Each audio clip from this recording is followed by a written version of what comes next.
তোমরা সবাই কেমন আছো? আশা করি সবাই ভালো আছো। আমিও খুব ভালো আছি। আর আমাদের এখানে মেলা চলছে, মিলন মেলা, সেটা সবাই জানো। মেলাটা যেহেতু 20 দিন ছিল, তাই আমার দিদি, পিসি, বোনপো, বোনজি সবাই এসেছিল শালকিয়া থেকে মেলাটা দেখবে বলে। ওরা আগের দিন রাতে এসেছিল, তাই সেদিনকে আর যাওয়া হয়নি। তার পরের দিন গিয়েছিলাম, আর তার পরের দিন গিয়েই এটাতে আমাকে জোর করে চাপানো হয়েছে, বলেছে মাসি চলো চলো।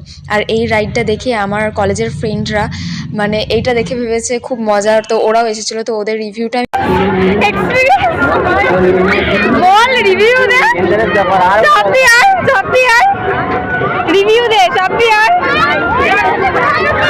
হাত পা কাঁপছে, দেখ এদেরকে দেখো, পা কাঁপছে লিটারালি। তো ওদের মুখ থেকে শুনলে ওদের কিরম লাগলো, যে তোমরাও যদি এরম উপভোগ করতে চাও তাহলে চলে এসো। এখন এই মেলাটা 2 দিন থাকবে।